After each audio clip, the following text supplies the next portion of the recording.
Once again, a very, very good evening, ladies and gentlemen. Welcome to the Dr. Chikwendu Ubani Student Paper Contest, proudly organized by the Society of Petroleum Engineers Abuja section.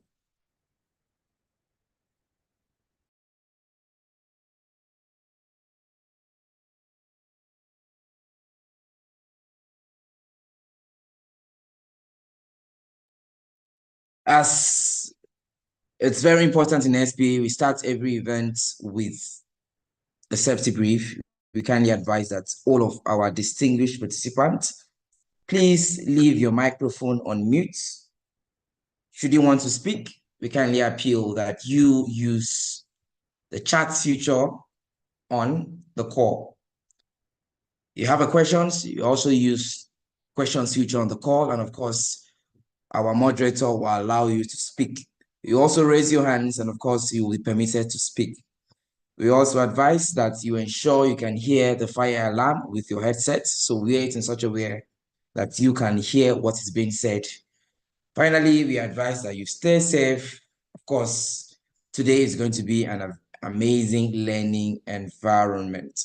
I'm going to continue this event by recognizing amazing participants that have joined us from all parts of the world. But before I recognize them, I would like us to take a look at the agenda for today. This event is built to last for about an hour and 45 minutes. Of course, after these opening introductions, we'll have a welcome remarks by our section chairman. After his remarks, we'll have a special guest remarks by the wife of the man we honor today. And after his wife does her special remark, our student paper contest coordinator, engineer Justus Igwe, will come in and introduce the judges and participants, and of course, give an overview of the contest rules. After Engineer Justice is done, we'll have the contestants do their presentation for 5 minutes each, after which 2 minutes for question and answers. And then we have the judges do the announcement. Of course, the chief judge is on the call. And after that, we have a closing remark, and then we network. It's going to be a very brief, very exciting, very mind-blowing presentation. Of course, today we will be celebrating brilliance and the ingenuity of our young minds as they will show us their groundbreaking ideas and research in the energy industry. Of course, I would like to see your comments. Let's make it as interactive as possible. Let's see your comments on the chat box. What do you hope to gain today? What do you hope to experience today? Of course, Spe Abuja is always excited to do this and, of course, inspire as many students as possible. Let me continue the event by introducing, of course, amazing personalities that have joined us on the call today. I'll start by saying a very warm, please, when I introduce you, I kindly appeal that you should unmute your mic and respond. This is a way of also testing that your microphone is cool and ready just when you're about to speak. We'll start by saying a warm welcome to the chairperson of Spe Abuja section. Of course, a visionary leader, an accomplished engineer. Of course, we are so proud of his impactful initiatives for the industry and, of course, for students' development in the section. A warm welcome to Engineer Ikechukwu Okafor, PhD. Welcome, sir. Well, thank you, Akpan. Good evening, everybody, and thank you for joining. It's good to be here. Good evening. Awesome. Thank you so much, sir, for being the brain behind this event. We also say a warm welcome to a distinguished academic from the University of Abuja. Of course, she has a passion for mentoring and fostering excellence for the next generation of engineers. A warm welcome to Professor Kafayat Adeyemi. Welcome, ma'am. Good evening, everyone. Thank you, Akpan. Thank you, ma'am, for accepting to be the chief judge of today's event. We also welcome all of the other judges. We have the Deputy Director, Center for Petroleum Research and Training from the University of Port Harcourt, Nigeria, Okoro Emeka Emmanuel, PhD. Welcome, sir. Confirm you can hear me.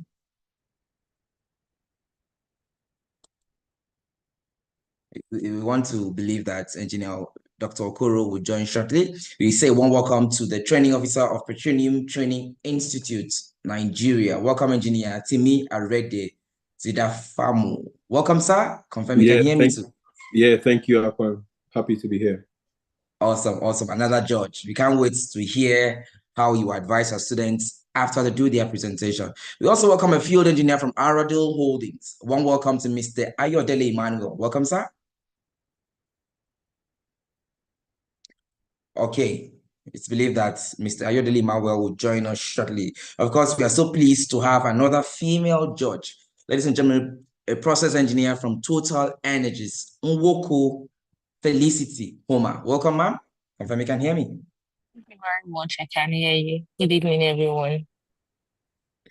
Awesome, awesome. Of course, this event is done to celebrate Dr. Chukwendu Obani. We are pleased to announce that he has his beautiful wife here, who of course has been behind him while he was alive. And of course, after his demise, she's also a special guest at this event. We'd like to say a very warm welcome to the wife of the man we are celebrating today, Mrs. Obani. Welcome, ma'am.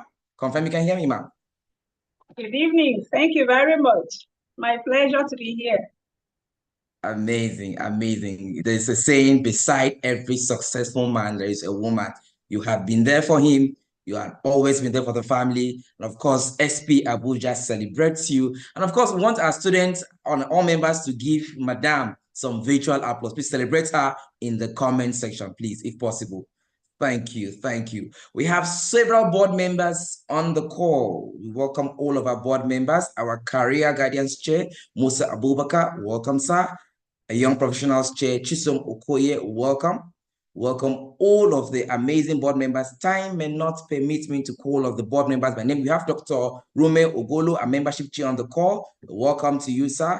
And of course, all of the other board members I may not see right now recognized. We say welcome. How would we continue this event without we have our assistant student affairs chair, Chinaza and Wenry on the call. Welcome, ma'am. We celebrate you. How will we continue without welcoming amazing student members from all of the 9 student chapters we have in Abuja section. I can see that they are naming their device correctly. Please, as students, we advise that you name your device, your name first, and then the name of the institution you're joining from. All students, we welcome you. Thank you for being part of today's event. Thank you. Your Excellencies, distinguished guests, ladies and gentlemen, let me go to the chat box. Okay, I see. Please, let's make the chat box as interactive as possible. Jatua Kaza, this is a great opportunity for me to be here. I hope to learn, be corrected, and encouraged, and to network. Amazing. Ibrahim Umar, welcome to all of our judges. I see you. Thank you. I see all of your comments. Keep them coming. And then, of course, we would like to most especially welcome all of our presenters. There are 5 of them, 5 brands, 5 students who are participating in this paper contest. A warm welcome to all of you. When the time comes, Engineer Justice Igwe will introduce you formally to the house. Let's continue this event, ladies and gentlemen, of course, by hearing the very first remark we have today. It is a welcome remark, and to be done by no other than the brain behind the success of Spe Abuja section. Ladies and gentlemen, please help me welcome Engineer Ikechukwu Okafor, PhD, as he comes for his welcome address. Section Chair, the stage is yours, sir. Okay, good evening. I can confirm you can hear me. Loud and clear, sir. Good evening, everybody. To the board members of Spe Abuja, a warm good evening to you, to the judges on the call. It's a pleasure to have all of you, and to other professional members on the call. I see my colleagues from the University of Port Harcourt, Emeka Okoro. I see Dr. Oscar Ogali. I see my big senior colleague, Engineer Ebon Michael, Ifeanyi Chukwuede. I see them on the call, and it's a great pleasure to be here to talk about an event that keeps the memory of a mentor, of a friend, and a father figure going. Dr. Bani had been that one person who will stand up against all odds and tell you that there's no impossibility as long as they are willing to try.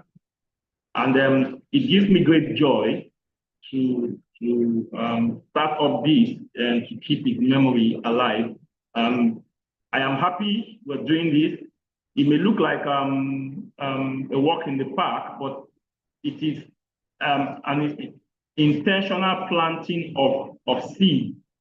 Because these students who are making these presentations today are doing the best they can do to fine-tune their ability to research, to fine-tune their ability to present, to fine-tune their ability to speak to people. And it will come in handy in time to come. And it's a pleasure to say this event is not going to be a one-off. It's going to be an annual event that brings students of Spe Abuja section together to make presentations. And we're taking it further that the winners from this event would have a slot at the STSC, which is the Student Technical Symposium and Exhibition, to also present their papers if those papers scale through at that level, and they'll be having some bit of sponsorship from Spe Abuja section. This is done to promote technical knowledge, to promote technical competency, and I'm glad that we are all joining. I'm glad that this section is doing this to remember the beautiful memory of one man who was really, really helpful in getting some of us where we are today. And I appreciate everyone who has joined. Thank you, and have a wonderful event. Thank you so much, our section chair. I believe our section chair deserves some virtual applause. Yes, there's so many benefits if you are lucky enough to win today's paper contest. Of course, the judges will give us the winners very shortly. Ladies and gentlemen, the man we celebrate today, of course, is Dr. Chikwendu Ubani, and as Section Chair, I'd like to once again welcome Section Chair to kindly give us a brief introduction of Dr. Ubani. Section Chair, once again, over to you, sir.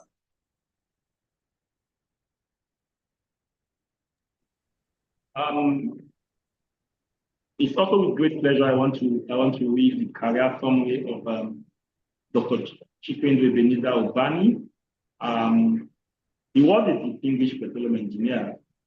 I would add he was my boss, he was my mentor, and in the academic field, he was a father figure to me and to the many who passed forth with him. He had served as a lecturer and a researcher at the University of Port Harcourt, a one-time head of department, and a one-time leader of the Center for Petroleum Research and Training. He has over 55 articles in international research journals, a book chapter, and conference papers in international proceedings. He has functioned as the head of department of the Department of Petroleum and Gas Engineering, University of Port Harcourt. In the industry, he has worked with top oil and gas companies, providing technical expertise and leadership on various projects. His professional affiliation include being a member of the SPE, a member of the Nigerian Society of Engineers, and a member of the Council for the Regulation of Engineering in Nigeria. He has received several awards that showed his expertise and distinguished him from as a renowned petroleum engineer.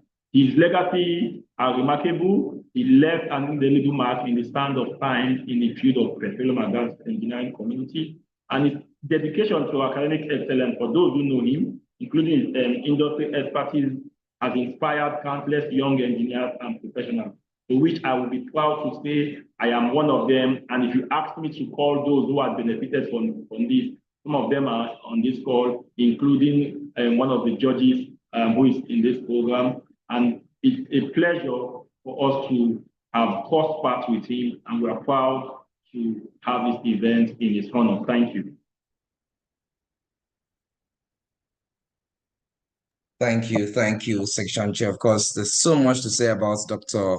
Ubani Ebenezer, and of course, Spe Abuja is proud that he was a mentor to our very, very active, very active section chairman. Of course, seeing all of the strides our section chair has achieved in the few months in office, we can beat our chest and say that Dr. Ubani definitely had mentored him well. Your Excellencies, very distinguished guests, ladies and gentlemen, we switch gears immediately to listen to our special guest who has joined the show. Ladies and gentlemen, the wife of late Dr. Chikwendu Ubani. At this juncture, we'd like to welcome Mrs. Ngozi Ubani as she speaks to us. Hello, ma'am. The stage is yours. All right. Good evening, distinguished members of the Society of Petroleum Engineers, esteemed participants. Sorry, ma'am. Would like you to unmute your shows of video. Let's see your face, please, ma'am, if possible. Is it okay now? Yes. All right. Good evening, distinguished members of the Society of Petroleum Engineers, esteemed participants, and their students.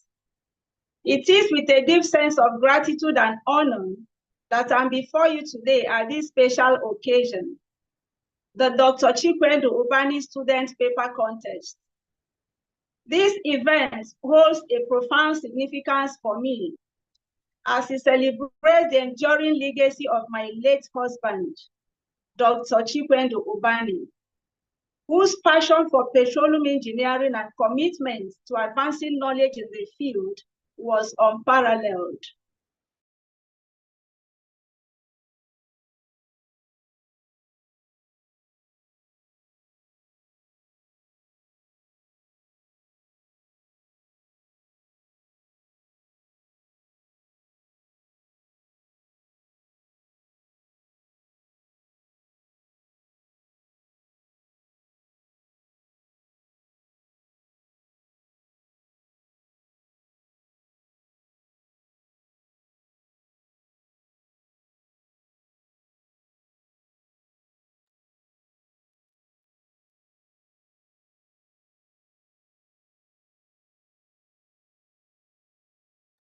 Seems you've had a little network challenge.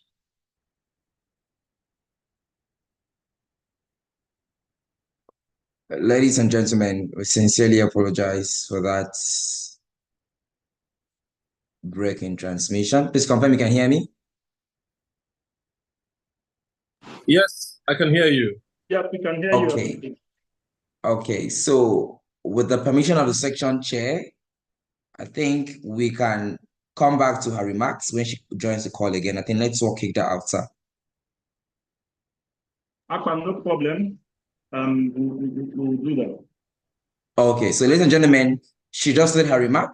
Immediately, she is back on the call. We could pause or make her give her remark at the end of the event. At this juncture, we'd like to introduce our judges, introduce our participants, share the contest rules for all of the 52 attendees to understand, and who will do this better than the coordinator of this student paper contest. I would like to say that Engineer Justice Igwe has done an amazing job right from the beginning, the call for abstracts to this very moment. At this juncture, please help me welcome Engineer Justice Igwe, the coordinator of the student paper contest, as he shares the names of the judges and does his work. Engineer Justice, confirm you can hear me.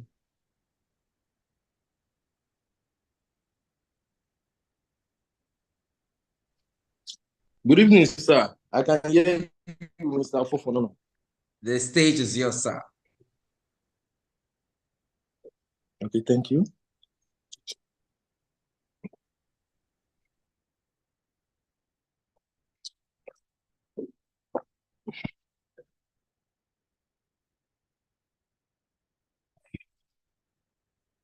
Good evening, distinguished panelists. Good evening, distinguished judges. Good evening, everyone on the call. I'm Justice Igwe, the coordinator that will be taking it up from here. So it will do me a great pleasure to firstly welcome our judges. I can see they are all on the call now.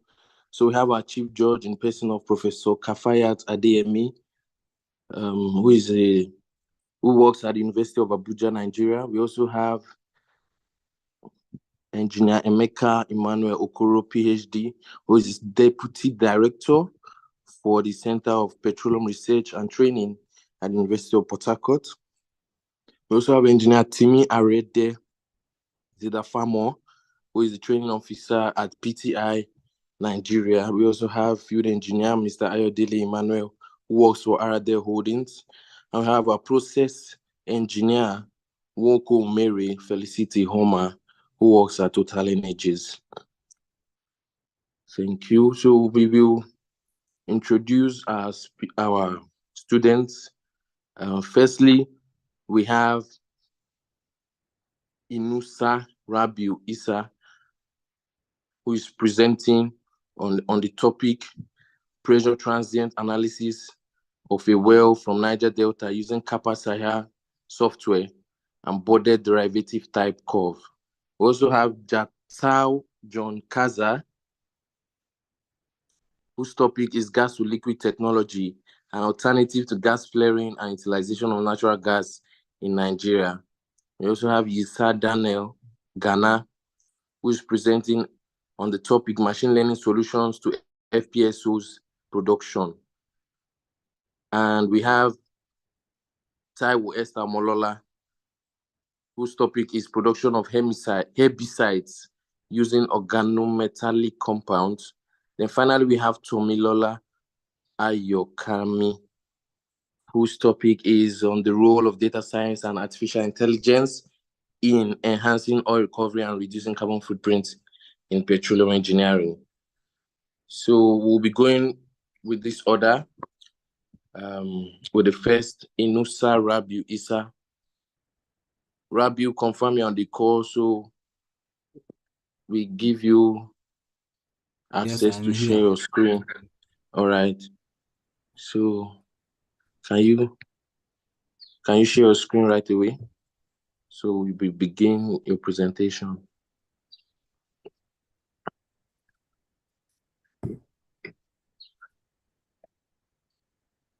Please Okay, confirm so whether you can see my. How many minutes does it yes. take for So before you presentation? go, yes. So you have 5 minutes for your presentation, and the judges will have 2 minutes to take you on question and answers. Also know that for the presentation, you will be judged or graded on a scale of 1 to 6 using 4 metrics. The first metric is originality of your work. So the judge will grade you between 1 to 6, with 6 points being exceptional and 1 point being unacceptable. So we also have the second criteria, which is usefulness. So the judges will assess the relevance and practical applicability of this research to the energy industry. And you also be graded using the same scale, 1 to 6, where you also have the third criteria is the objective of your work, which clearly points out the clarity and the alignment of your research with the paper content. That's with the content of your paper. The last criteria is the quality of your work. So we're also going to look at the overall quality of your presentation, including your slides, the coherence, the structure, and your adherence to the guidelines. So I want to wish you the best, Rabiu and all other participants, and 5 minutes. Rabiu, your time starts now. Thank you very much. Please confirm whether you can hear me. Yes, we can hear you. I'm Inusa Rabiu Isa, as introduced, and I'm presenting on my project pressure transient analysis of well T4 for Niger Delta using border derivative type curve and Kappa Sapphire software. So the outline of my presentation, including introduction, methodology, literature review, result, and discussion, conclusion, recommendation. So I'm starting with introduction. So why pressure transient analysis is important? That's PTA, because it's used to estimate key reservoir parameters. And what is PTA? PTA is pressure transient analysis. That's the analysis of pressure change with time during production. What reservoir properties? Why reservoir properties estimation is important? Yes, it's important in order to develop a model to monitor reservoir. And why reservoir management? We need to manage reservoir in order to maintain optimal production. So pressure transient analysis is a kind of analysis in which pressure keeps changing with time during production. As production starts, definitely the level of hydrocarbon will fall in the reservoir. And when the level of hydrocarbon fell in the reservoir, the pressure begin to reduce according to Pascal principle. So as we can see in the figure, the pressure keep decreasing and increasing depending on the issue of the well. We may have shut down and start up during operation or unintentional stop of the production. So when the production starts, the pressure will begin to build up. That's why you see the pattern is as zigzag, meaning that the pressure increasing when the well is shooting in stop production. Well, if the production continue, the pressure will keep decreasing. So this behavior of the pressure are understanding or are determined using pressure transient analysis as the time goes during production. So the aim of and objectives of my project are: the aim is to use both derivative type curve and Kappa Sapphire software to analyze the pressure change with time in well D4. And the objective including to carry out quality control and quality analysis on the field data in order to determine the stabilized build up and drawdown, to analyze the trend of reservoir change over time during production, and to develop a model and use it to determine reservoir properties. Those reservoir properties are used to monitor and manage reservoir. So we had some literature review where we have a boarded which propose that it is easy to use boarded derivative with log-log analysis. Well, we have Horse ATL, which provide that numerical simulation can address the limitation of the type curve analysis. We have Blessing game, which describe that the modern PTA can be used to incorporate the software and boarded derivative for the analysis. And we have Sharp, which determine the conventional analysis can present error during analysis.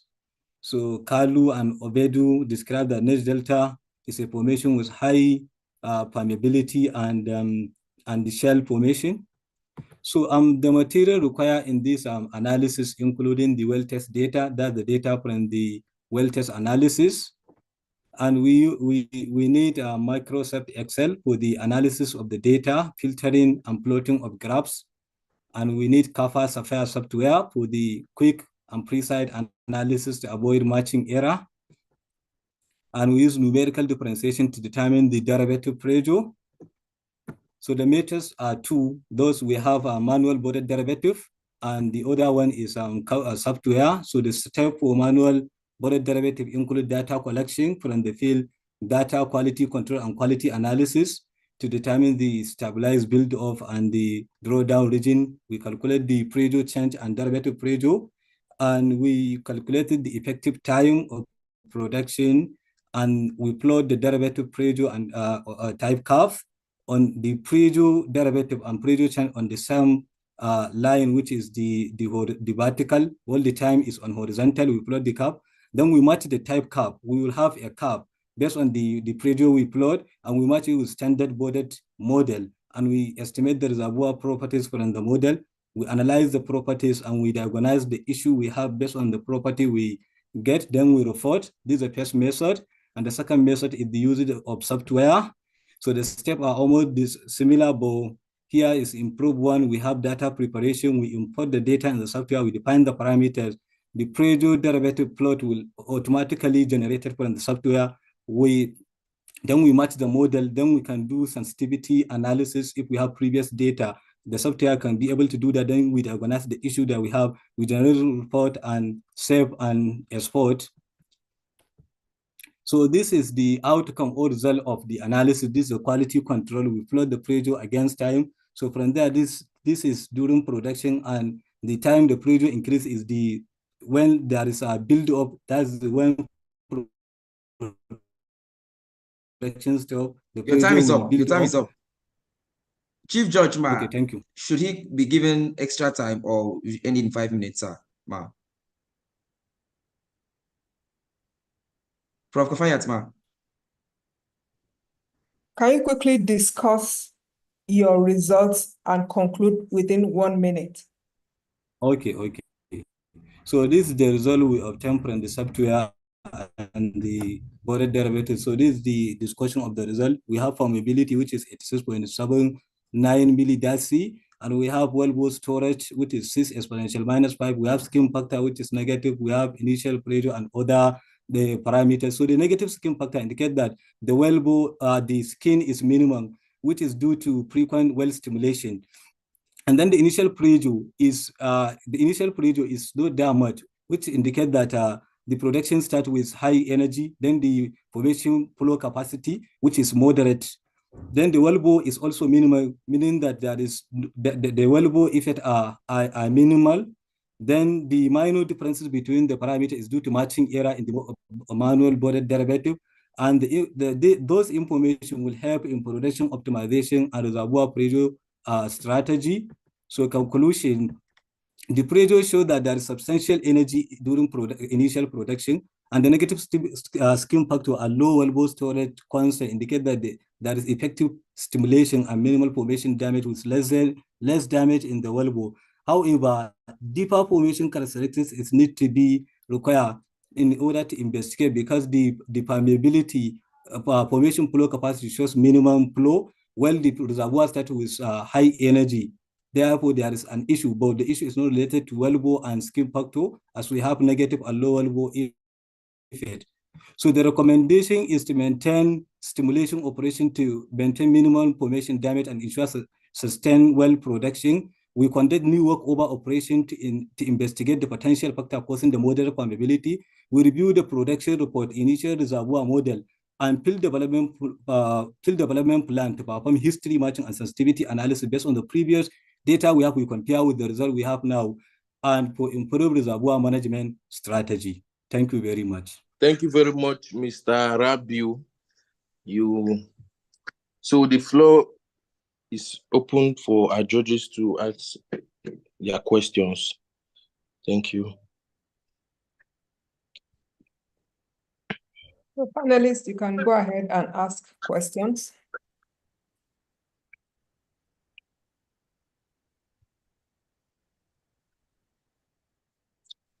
Hello, good evening.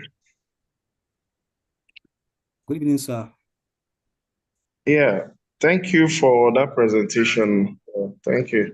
So, mine will be, mostly in doing these works, we want to see your own specific contribution, because what it means is that if it's just the software, then the question becomes, what have you done? So your ability to tell us a gap that you have seen that you intend to close by using those softwares would have been the best bet than just that you use Sapphire and all those things. So the key thing we're looking at is I was looking forward for you to be able to tell me, oh, look at this technical problem. This is what you have seen in literature. And nobody has, or very few people have extensively looked at it. So you're using a combination of practically a model and Sapphire to see how he plays a part, how he can help us to be able to predict impairment in reservoir and so on and so forth. So for me, that should be what we should be looking at, not necessarily that you use Sapphire and all that. That will be mine. I like your coordination, your presentation, all those things are very okay, Rabiu. But where I have a problem is you not being able to narrow down a gap for me. So that's it for me from my own side. Thank you. Okay. Thank you very much. Thank you very much, sir, for the question. Can I go ahead and answer the question? Yeah, you have 30 seconds. Okay, thank you very much. This problem has started in January 2023 while I'm doing my internship at NEPL. The well performance, it keep dropping, the pressure is keep dropping. So we fail to understand what the types of issue we have. we have about 3 issues in the well. We have near wellbore issue, we have reservoir issue, and we have wellbore issue. So in order to understand which types of issue we have, for us to conduct an analysis or to do a remedy to the reservoir, we need to do the pressure transient analysis. So for this project, I have done it, and we identified that the skim factor is negative, which means that there is a well stimulation. So the issue is low with reservoir, then the wellbore storage is also low, meaning that the wellbore effect is not significant. So definitely the issue is with near wellbore, which cannot be determined using pressure transient analysis. And that's why in my recommendation, I recommend that it is better to conduct workover operation in order to investigate the issue, which.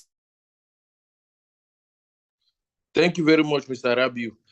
So we'll leave the floor that there is minimum or there's moderate permeability. Rabiu. And we know that the nature. Yes, sir. Yeah, please, your time is up. Let's hear from another judge if they have another question. Yeah, thank you. Any other question from our panelists?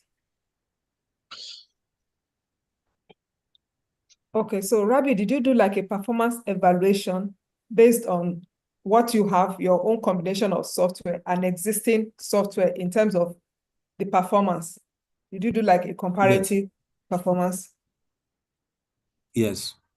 Okay, so can you briefly talk on that under 30 minutes? Yes, for the boarded derivative or the manual method, there is a high tendency of matching error because you are matching model manually. Only software will give you appropriate result. So the reason why for combine the two, we are dealing with field data, and the field data sometimes you insert in the software and it won't flow because of the issue shut down operation. So you need to plot the type curve on the manual derivative to know if it takes the shape of that derivative. It didn't take the shape, it cannot be analyzed using software. Rather, you do the other analysis that you can use Grigantum, Reminis, Honest plot to analyze, but you cannot use the boarded. And the software is based on the boarded model. So the first is to plot it on the boarded in order to see whether it will take the shape of the boarded model so that you can use the software easily. So the reason why for combine is to do that and analyze whether it can plot with the software. Instead of going direct, waste time and waste the resources, consult the software for all the things, and you plot, it won't flow. And that's why we combine the two. Thank you. All right, thank you, Rabiu. You've done well. So let's move on to the next presenter. Presenter. Thank you very much, ma. Thank you to all the judges that asked questions. So we move on to the next presenter, Mr. Jatau John Kaza. Are you on the call? Kindly share your screen. Rabi, you can stop sharing so Kata will share his screen. Kaza.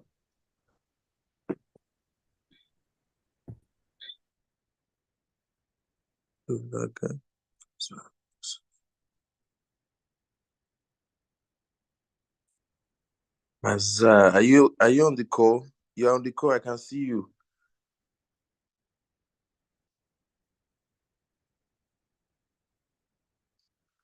Okay. We may have to move forward. Can he at least speak? The gentleman, can he speak at least so we know if he can hear us? Jatau John Kaza. Can you unmute and let's know that you are with us?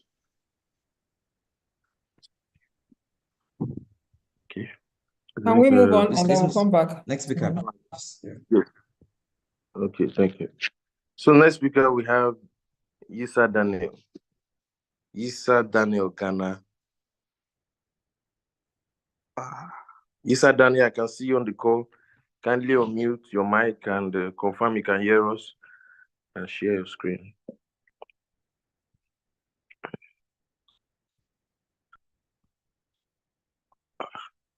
Good evening. I can hear you. John Kaza. All right. Share your screen, right? Is this John or this Yisa? is Yisa Daniel. This is Yisa Daniel. Okay, Yisa. Thank you. Please kindly share your screen and have your 5 minutes presentation. I would love I would love to indulge if Mr. Justice can help share from his end. Sorry. Okay. Thank you. So what will happen is we'll bring you back up. Let me open your presentation so we cannot waste time. So let's just move to the next speaker that is available. Yeah, please. As John, all right, John, are you there? Are you alive?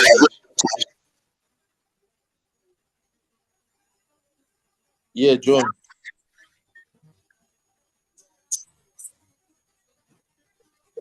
John, can you hear me? Can you hear you? Yes, I can hear you, sir. All right. Yeah, share your screen right away. Let's get started with your presentation.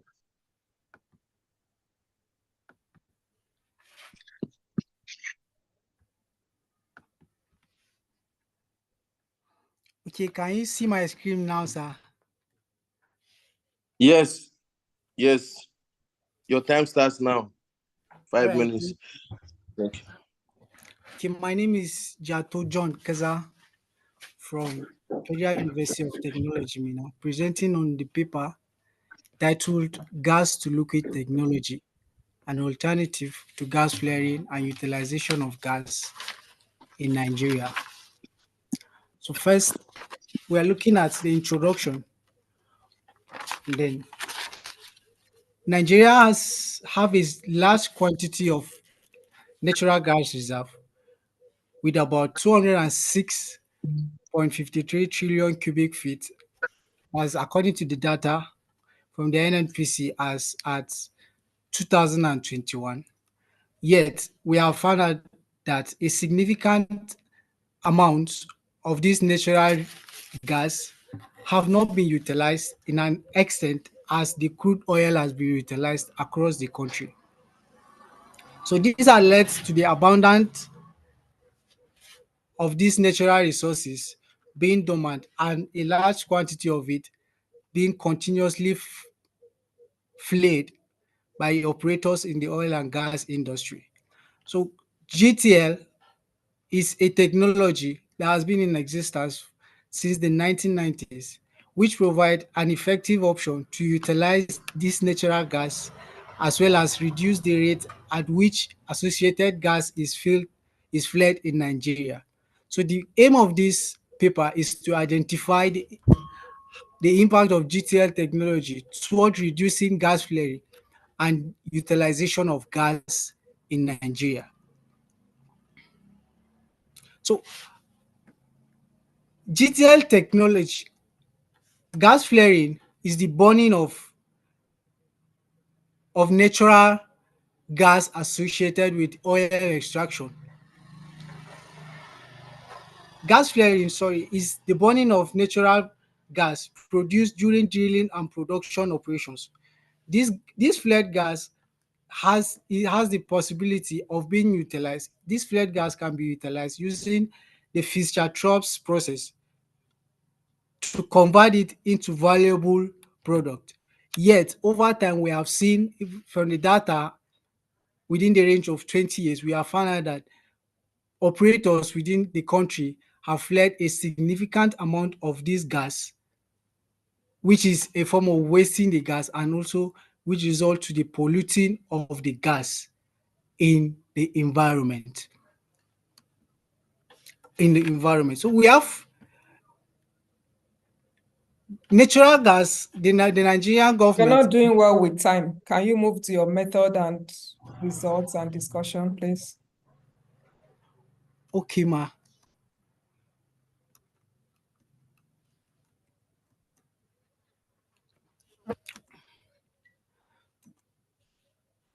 So the methodology we looked at in this paper is basically the Fischer-Tropsch method, which we collected secondary data from various sources to give us an insight on the technology to use. And the process, the method of converting this natural gas to liquid involves 3 stages, which is the synthetic gas generation, the Fischer-Tropsch synthesis, and the product upgrade. Which we also look at world GTL plants, which we saw their production capacities and the impact they have made in the individual countries as well.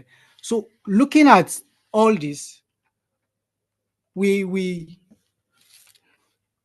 GTL plant offers a promising prospect in Nigeria, and we have looked at different aspects to which the GTL technology have to in the we are looking at different aspects, which is the economic aspect, which is the economic viability of GTL plants. We are also looking at the environmental impact of GTL plants, and we are also looking at the feasibility of the technology.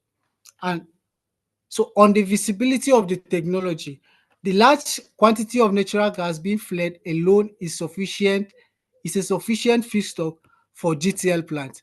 We saw that this large quantity of gas flared across the country, we can use it it will be a sufficient feedstock for GTL plants. And we have also seen that the natural gas in Nigeria has about 70 to 90% of methane, which make it a suitable feedstock for GTL plants. The economic viability, the capital and operating cost from our research, we found out that it has a high cost, which we saw the Escravos plant in Nigeria took about $10 billion to start up the plant. But yet, the revenue have a prospect to provide a solid return on investment depending on the market conditions. For example, for a 500 barrel per day GTL plant, it has an estimate of the capital expenditure is estimated to be between $15 billion to $20 billion. Your And 5 minutes is over. Chief Judge, should he have 2 minutes time to round up? Yes, Chief let's Judge. give all the Okay. presenters 7 minutes. 7 Okay. minutes. Okay. for So their 2 more presentation. minutes. 2 more minutes for 7. you, John. all right, thank you, sir. So looking at the expenditure now, when we look at the revenue return, the prospect is for the price for every fuel produced by a GTL process is of the range between $80 to $100 per barrel, which makes it a plant that have a prospect of generating about $4 million to $5 million annually. So when we look at this, we saw that GTL plants have a very high economic value and prospect. So investing into it is not a waste of resources, but it has a very high prospect. Then the environmental impact, GTL fuels burn cleaner than other fuels produced from crude oil, therefore producing lower nitrogen, carbon dioxide, and sulfur.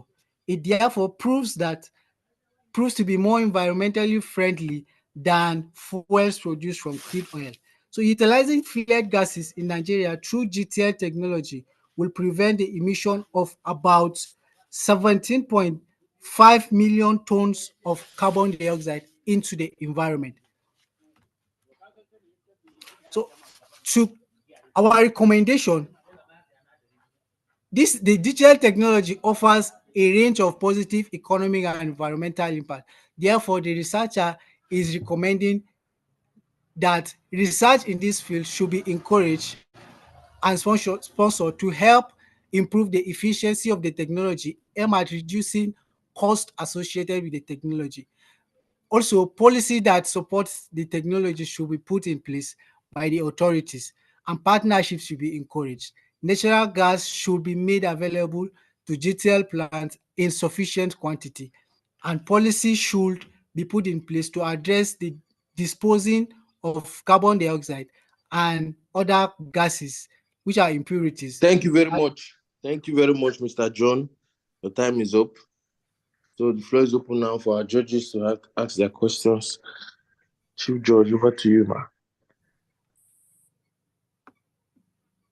Yeah, so panelists, if you have questions, can you please go ahead?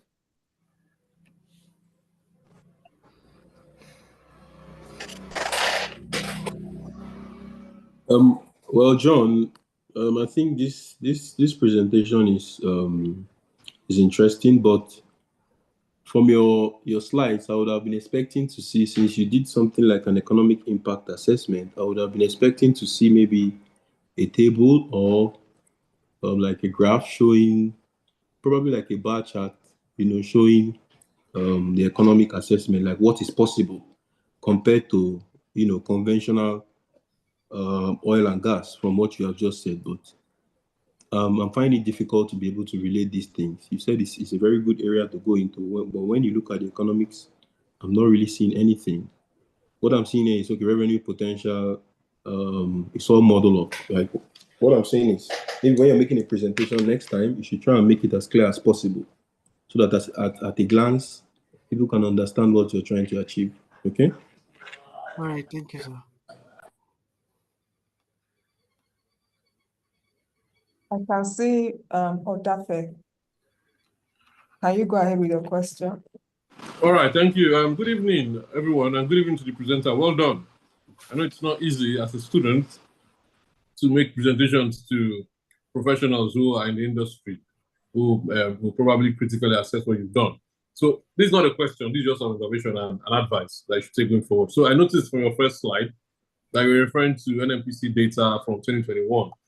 This is 2024, we have more recent information on our gas value chain, more or less, and what our the numbers are in terms of the gas reserves in Nigeria. So I will expect that you will look at that, because the figure you presented is incorrect anyway.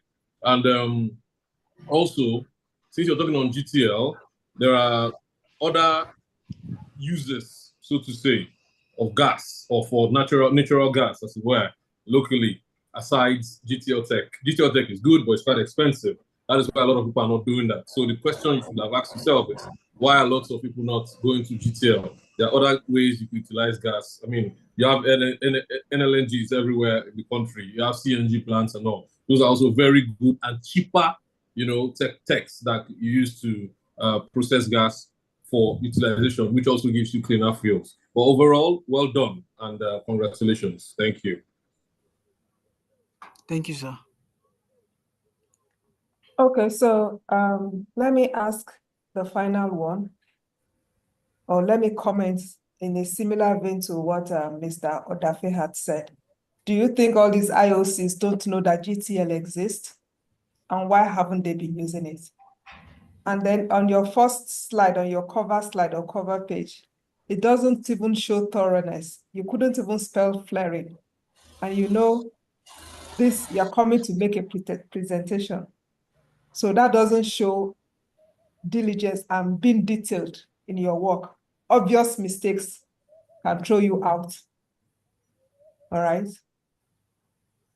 Yes, ma'am.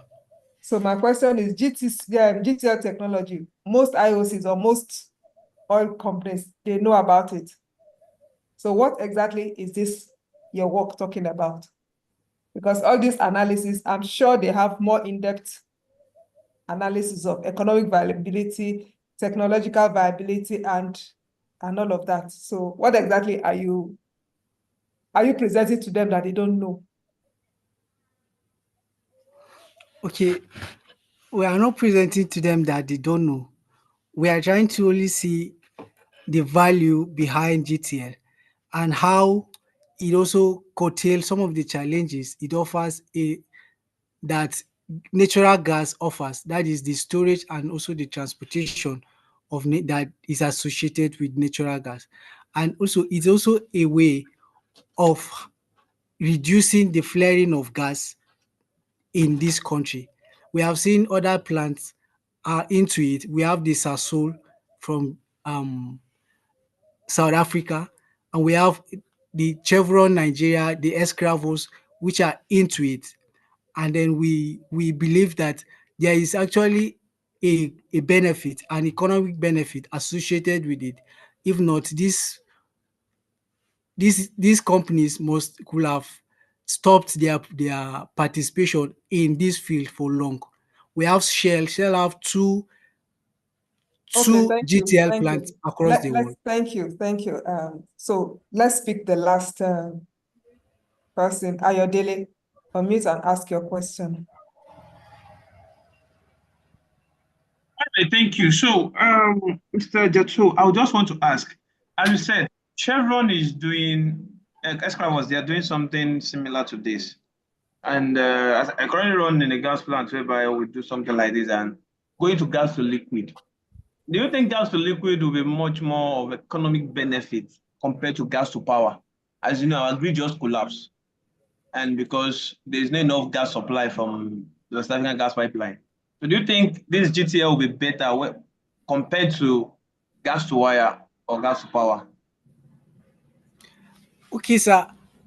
In another way, I think it will be working hand in hand, because having a large reserve of gas in Nigeria, to power electricity alone will not be enough to actually utilize this gas. And even though presently electricity has been generated with natural gas, we still have gases being flared around in the country.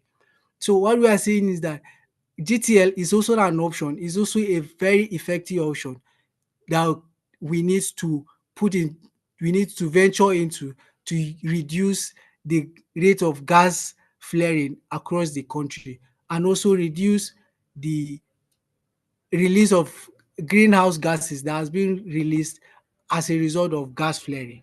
So they are working hand in hand. Using them both is not a waste, but it will be a big measure in utilizing of gas and in reducing flaring of gas, and at some point eliminating it completely. All right, Okay. thank you. Thank you, Kaza. You've done well. Let's move on to the next presenter. Thank you very much. The next will be the Isaac Daniel Ghana, which we will be sharing the screen now. Yisa, are you active? So you Yes. start your presentation immediately. All right. All right. Yes. Okay, your All right, time thank start you. now. All right, thank you. Good day, ladies and gentlemen. All protocols duly observed. My name is Isa Daniel Ghana, and I'll be presenting an ongoing early research titled Machine Learning Solutions to FPSO riser-based plugin on this day, 11th of December, 2024. So first and foremost, what's an FPSO? An FPSO is a type of offshore platform, which stands for floating production, storage, and offloading units. So because of the nature of the FPSO and it's an offshore platform, we have a riser as can be pictured in the picture of the FPSO above. So due to the inclination of the riser, we will often face a recurring challenge in FPSO or in most offshore platform most time, which is slugging. So slugging is the intermittent flow of oil, gas, and water that forms in production riser. This phenomenon is actually characterized by alternating high and low flow rates of fluid, as can be seen on these three, or depicted in these three risers here. You can see a black sheeted liquid and gaps. So as we can see on the third pipe, you can see liquid, then there's a white gap, then liquid. So due to this slugging, it's an intermittent flow, mostly liquid and gas. Due to this flow, it causes pressure fluctuation, flow disruption, mechanical stress, which increases wear and tear, fatigue on pipelines, and overpressure. So this overpressure most times rupture the risers, results to production losses, and when these losses occur, when these ruptures occurs, ultimately plant will trip off and shut down in order to mitigate hazard because it is an offshore. You don't want to contaminate your water bodies. So this is the traditional approach, the common techniques that are used or adopted currently: choke adjustments and gas lift operation, topside control. So the limitation of this current or traditional approaches is that it is a reactive approach, such that you are reacting to the issue.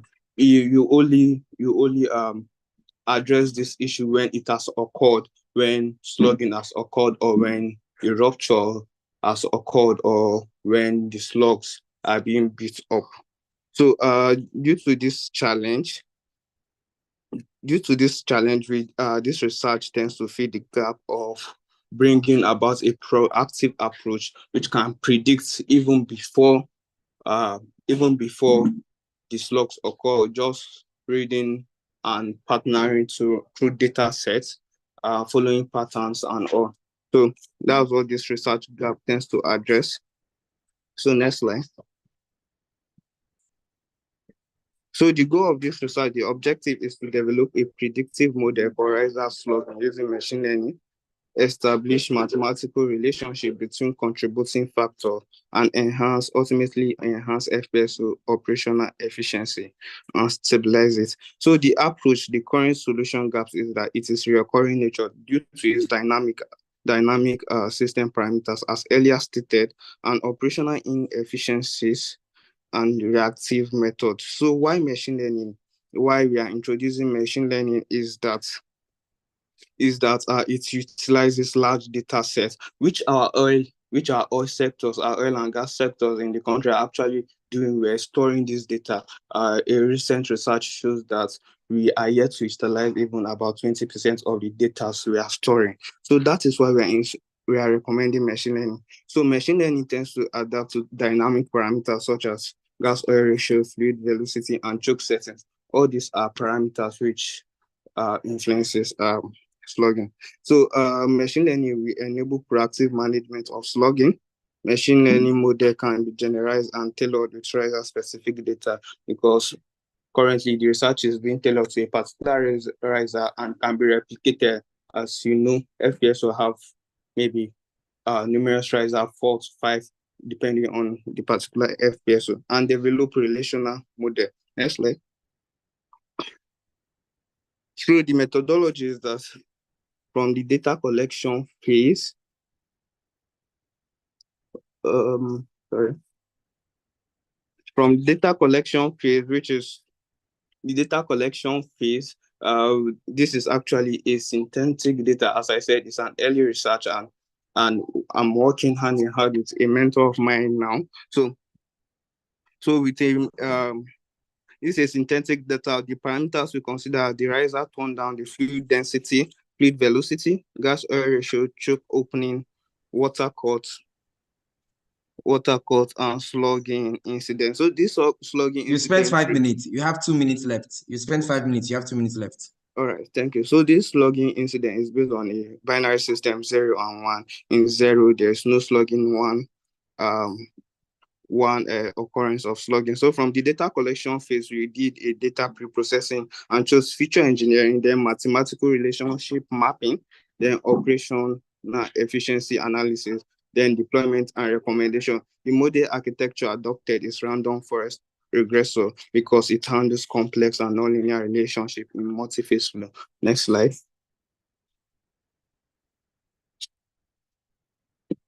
All right, so the result is that it's reduced downtime traditional method. So I'll be moving down to the one below. The root mean square error of this pre-modeled result is that 0.0752, which shows low prediction error and shows standard deviation between predicted and actual slug. The mean absolute percentage error is 7.5%, which shows model prediction deviates by 7.5% from actual observed value. So generally, less than 10% is considered an excellent model reinforcement. Then the correlation coefficient is R squared, where the rating is 0 to 1, where 0 stands for no correlation, and 1 perfect correlation. So our result here is 0.925, which is a near result to 1. So it shows a perfect correlation. So the impact, to tie it down, the impact of this research goes down to the, increased production rates, production efficiency, reduce operational losses, lower maintenance, and improved asset management. So and also mitigate hazard, because when hazard occurs in a riser, when a riser becomes structured, it contaminates your water body. So therefore, the predictive or the proactive approach is a welcome idea. The machine learning approach should be a welcome idea, which we should imbibe and tailor across numerous offshore platforms. Thank you. All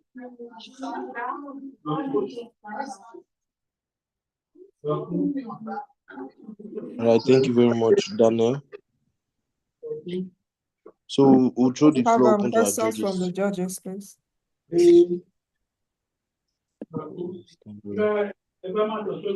Okay, Daniel, this is a very wonderful presentation, but where I'd like you to clarify on is, you said you're doing something on machine learning. My concern is how then do you what's the word now, validate your data? Yes, sir. As earlier stated, this research I'll be utilizing my network and possibly one of my mentors, which is mostly aware of this project, which we work hand in hand and develop this project together. So I believe with his guidance and with his information as well, we will be able to come up with something good. Okay, so you're saying currently now this work you have done, you have not been able to validate it, yes or no? Yes, sir.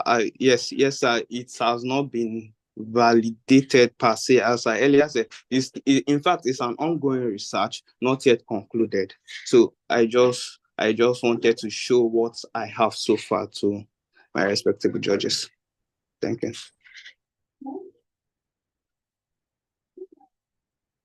Okay, so Ayodele, can you please go ahead? Okay, please go back to the slide. Can you just go back to the slide where you have your data? I think 2 slides before now. All right. So how many data sets do you use and why random forest regressors? That's my question. Yes, sir. So for now, this was just a snapshot of the data set I used to show the parameters I'm considering. So random forest regressors, I chose this because it's as it is stated in it, because it's a non-linear relationship, and this is what I have expertise in for now.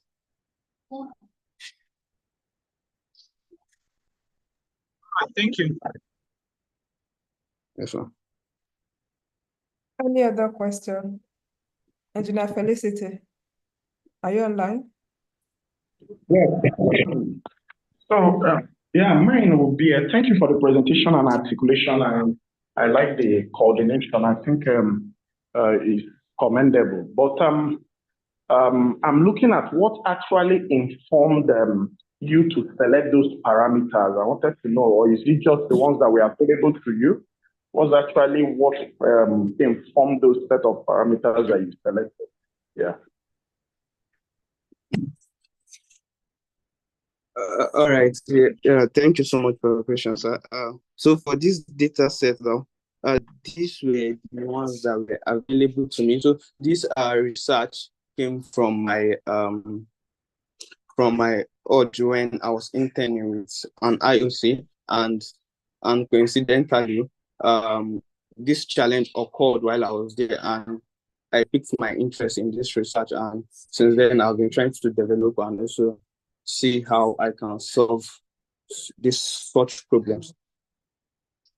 Okay, going forward, just as improvement from what you have, I think most of these parameters, we base them based on operational parameters that influence directly, because there are some parameters we have that have indirect effect in what you're trying to predict. So the first thing you do is that you understand the theory behind it. Then you find out the key parameters that affect that going forward. So that's what you do. So always stick to your selection from first principle, from the fundamental. That makes a whole lot of. Thank you. All right, thank you so much, sir.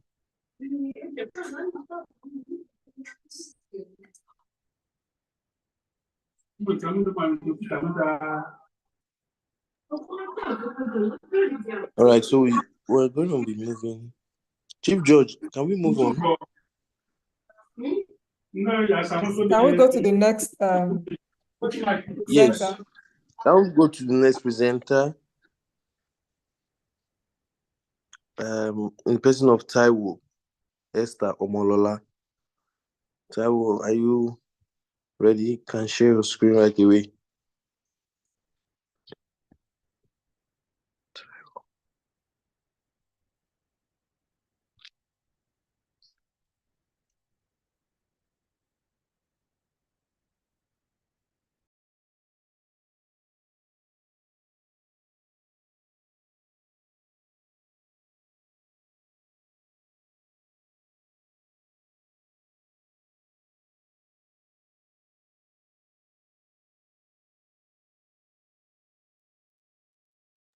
If she's not set, can we move on to the next? Good evening, everyone. Esther, okay. Yeah, good evening, everyone. Can you see my screen? No, we cannot see your screen. Oh.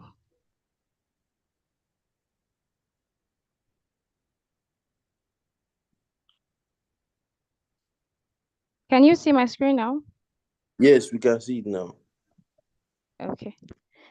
So, good evening, everyone. My name is Tawesta, and I'm presenting on the research topic, production of herbicides using organometallic compounds.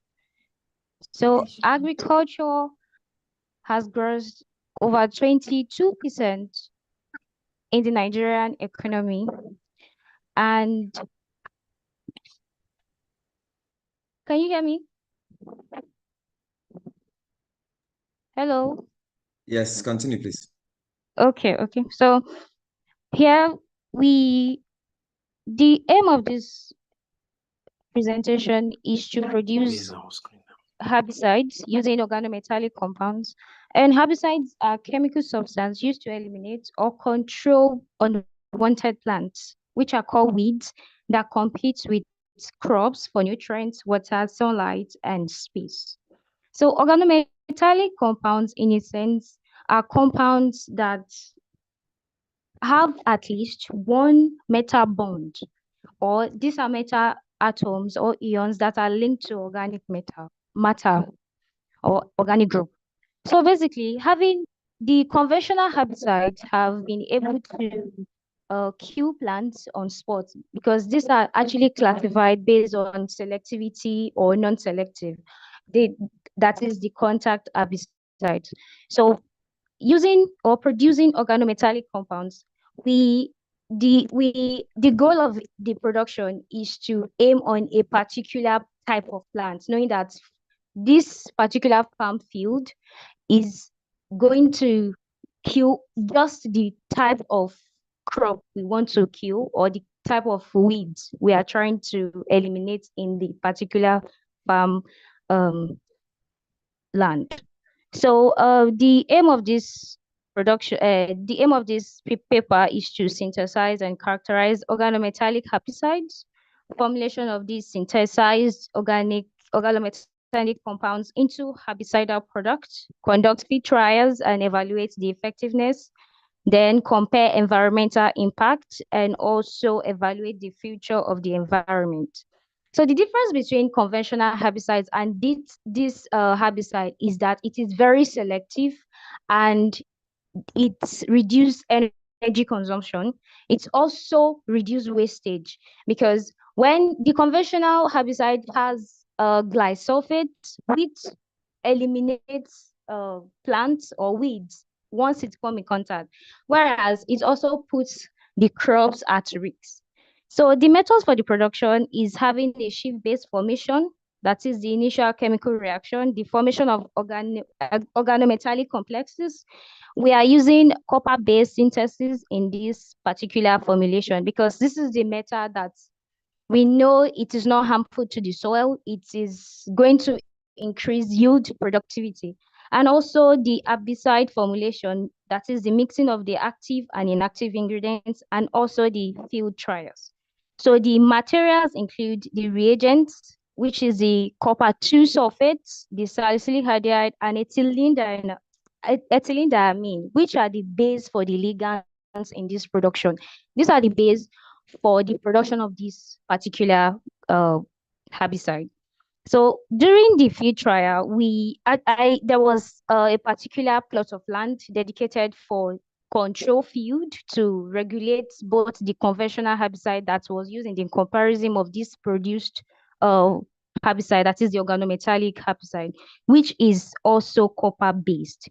So during this, the duration of the trial was 1 week, and the results that I measure was the pH level and the conductivity of the soil, knowing fully well that the soil was not harmed. It's the nutrient level were not reduced, and the nutrients was enough for the production of crops, and also that the targeted weeds died along the line. So during this particular trial, there was an increase in surfactants. There were bases of copper that was used. There was the gram, there was the 6 gram, there was the 12, and there was also the increased surfactant and also the ligand production. So the results here shows the field trials on the pH, the electrical conductivity, how the organic organometallic herbicide was moderate, and the conventional herbicide, the pH level declined. The pH level rise, and then there was a decline in the electrical conductivity. So the differences between these two herbicide is that conventional herbicides are fast when it comes to their mode of action, their speed of action. They are very fast. They kill in contact with the particular You spent 5 plant. minutes. You spent 5 minutes. 2 minutes left. 2 Okay. minutes left. Thank you. Why the organometallic herbicide is moderate, it is less persistent, and the oxidative stress is actually it has oxidative stress, which means it kills the enzymic pathway. So the advantage of this particular herbicide is that it is safe for the environment and addresses herbicidal resistance, because we call them stubborn plants. Most of the unwanted plants that refuses to die during this process, it actually addresses them. It has a slower degradation, and the challenges is that it is costly, and the potential for copper accumulation in the ecosystem.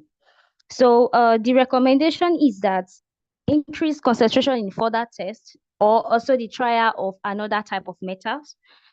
We also investigate selectivity for different type of weeds, and then the optimizing the formulation, which we also did here, also ensuring that we use this particular herbicides in dry conditions. So therefore, for weed control, conventional herbicides have been mainstay due to the affordability, while this growing issue of herbicide resistance and their negative effect on environment have motivated the search for more sustainable options. Thank you very much.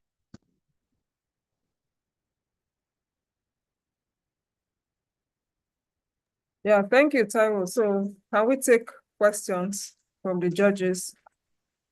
Yes, sir.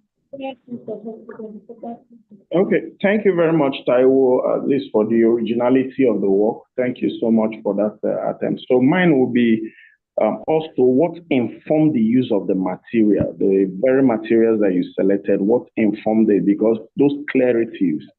So always try and give those fundamentals in any operation you're doing. So is it that you felt that those materials were readily available? Is it that from literature you saw that classes of material is going to give us a better yield? What actually is the fundamentals of that selection? Thank you. Okay, so it's the materials are not readily available actually, especially the salicylialdehyde, but these are the essential material for the formulation of this herbicide.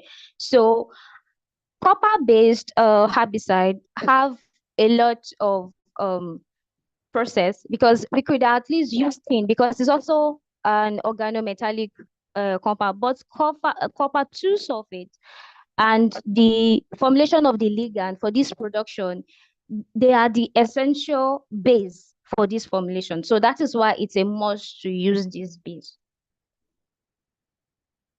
So we wouldn't have any other alternative that is readily available, because if it's not readily available, then how do we commercialize? Then how do we talk about sustainability? That's the question now. Okay, yes. That is because there are particular metal that you can use. The topic says organometallic compound, so you can use tin, you can use whatever metal based that you want to use, but copper based, they are very readily available. I'm just saying the choice of this material is that it is catalyst efficient. That is why we used it.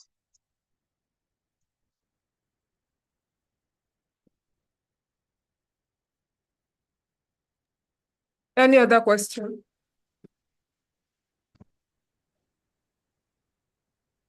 Any challenges during the field trial? Yes, it was during the rainy season, and that alone was challenging because after spraying, then there is the flushing, so you have to reapply. So yeah.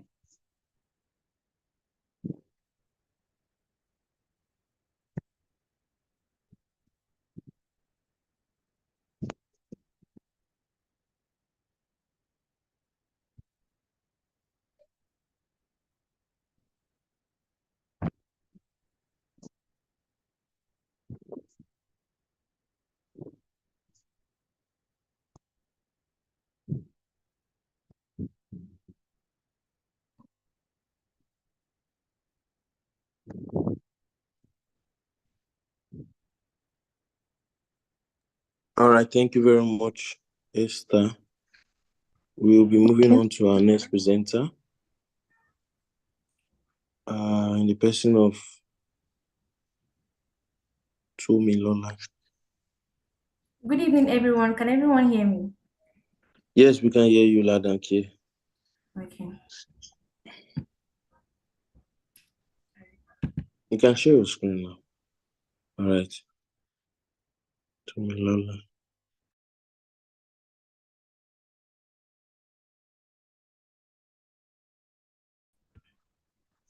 Standing on existing projects, Tumilola Ayokomi from the University of Abuja, and I'll be talking about the role of data science and artificial intelligence in enhancing oil recovery and reducing carbon footprint in petroleum engineering. To introduce... Yeah, Tumilola, before you proceed, kindly switch to slide view. Okay. So you can see it, brother. And go to slideshow. Right.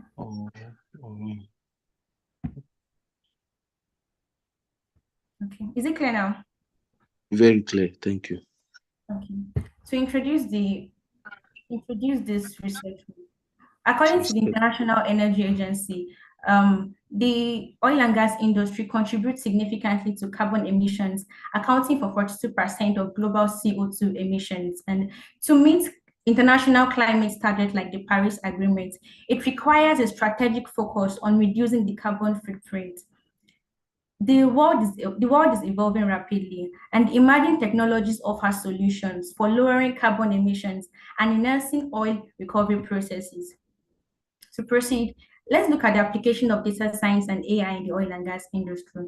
Exploration and reservoir modeling. Artificial intelligence improves reservoir detection using seismic and well log data, enhancing accuracy and efficiency. In context, seismic and well log data, they are used for petroleum exploration and to map out the subsurface area. So AI improves the reservoir detection using these two data sets to enhance the accuracy and efficiency.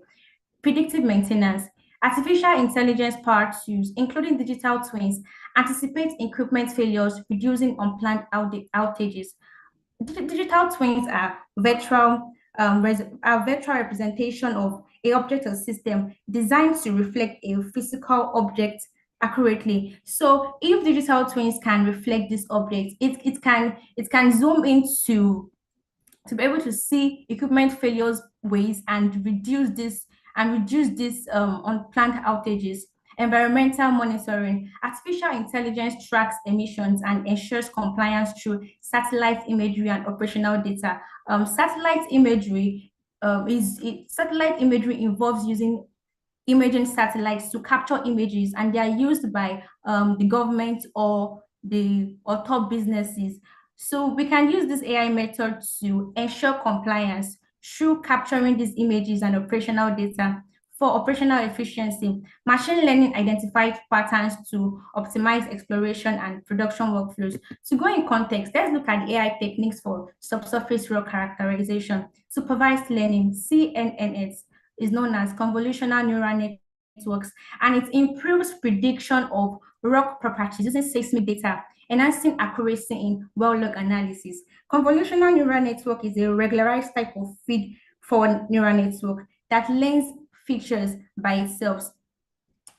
Looking at this image, we can see that the data was imputed, and there is the CNN algorithm.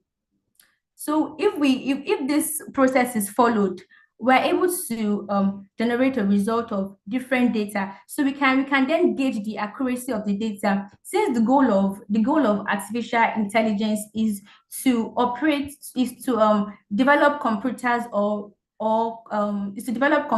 that can operate as humans. So CNNs improve these rock properties using this seismic data, and seismic data involves the use of lateral view of subsurface rock. It uses this seismic data to enhance accuracy in well log analysis. We also have the unsupervised learning. Unsupervised learning techniques like k-means clustering and autoencoders identify anomalies, optimizing hydrocarbon reservoir predictions. In context, k-means clustering and autoencoders are popular unsupervised learning methods that groups unlabeled data points into groups or clusters.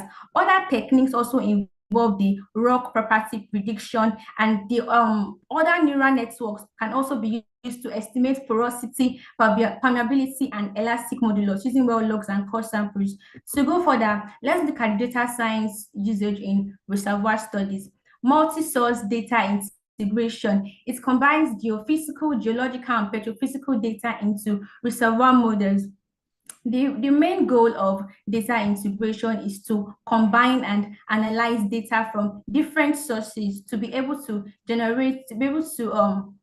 achieve a more precise results. So multi-source data integration combines data from all these places into reservoir models.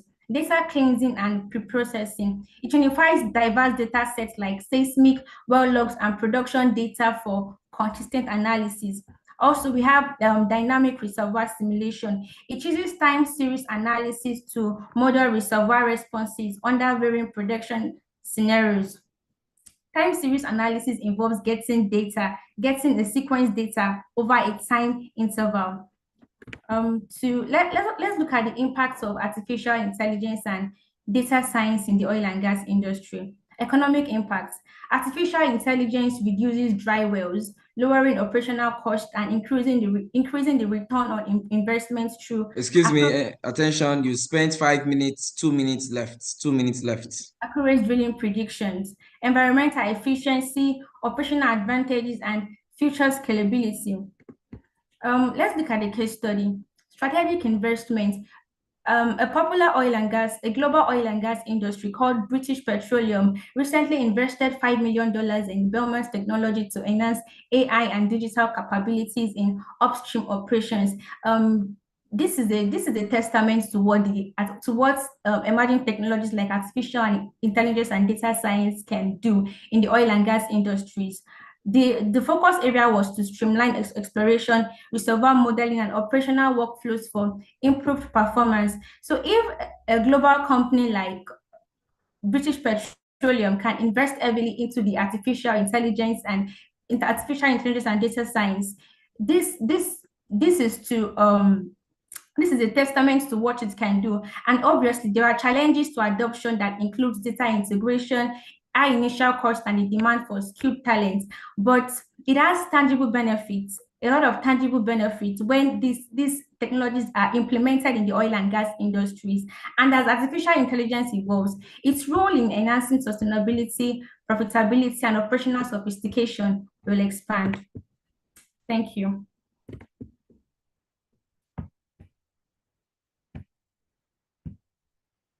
Thank you very much, Tomilola.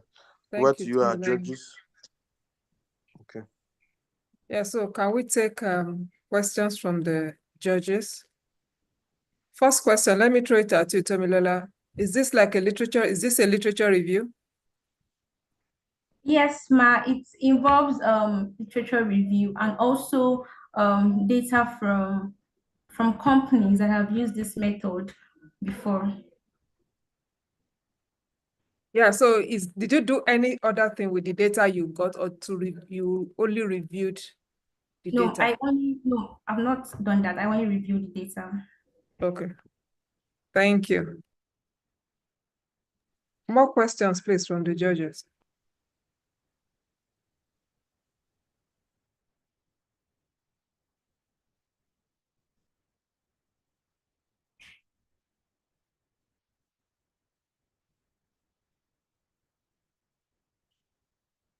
Abu, please go ahead with your question.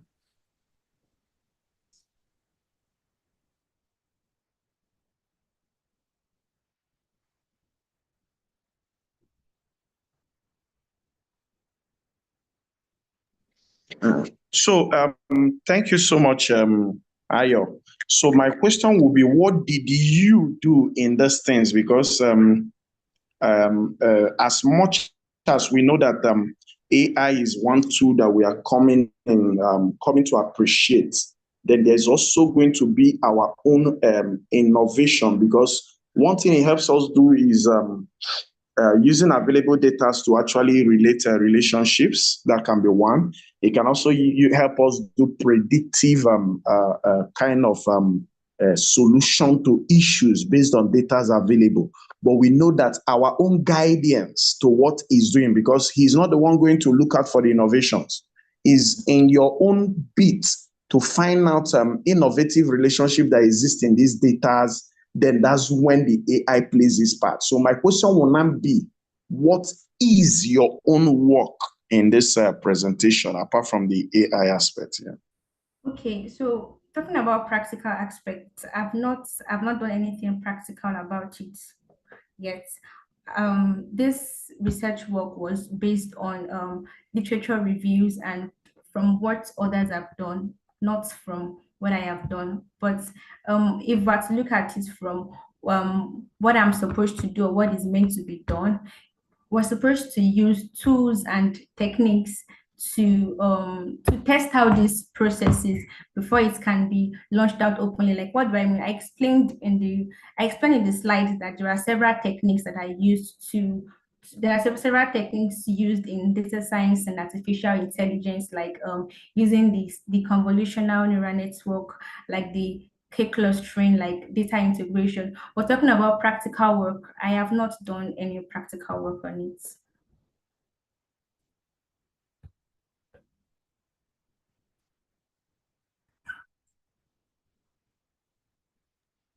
Okay, so Nwoko Omere, you can go ahead with your question. Okay, good evening, everyone. Thank you so much. Nice presentation. So I think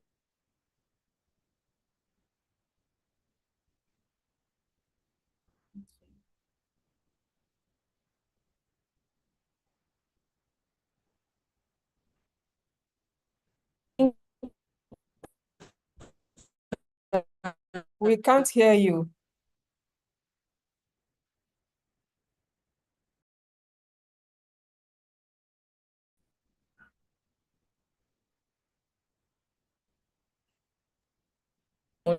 Any other question from the judges? Use for this your work. Sorry, I'm not hearing anything. So, but can anyone hear me? Can anyone hear me, please? Yes, we can hear. Because I didn't Yes, we get can hear you. I didn't get the last question. Our network was poor. I don't think anybody heard that. Okay. Any other question from the judges or participants?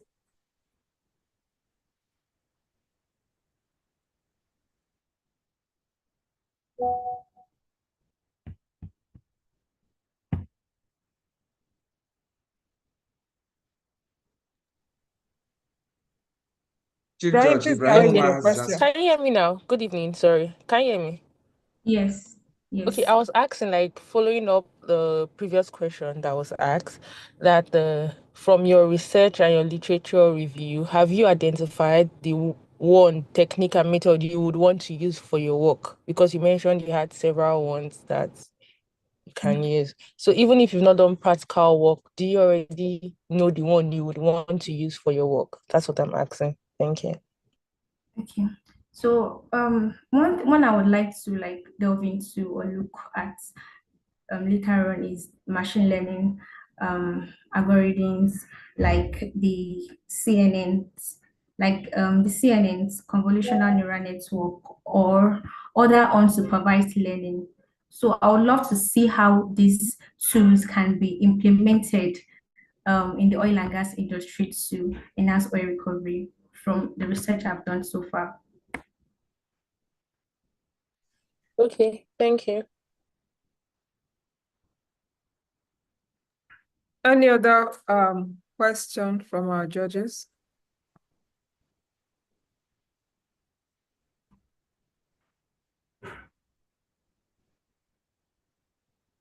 Okay, so over to you, Justice. Thank you very much, Ma. A very big thank you to all the judges and all the presenters. So we will give our judges a few minutes to do the collations, and we'll have the final score, so we'll know our winners in a short while. So I want to hand over the mic to our MC, Ofofonono, to take it up from here. Thank you very much. Thank you.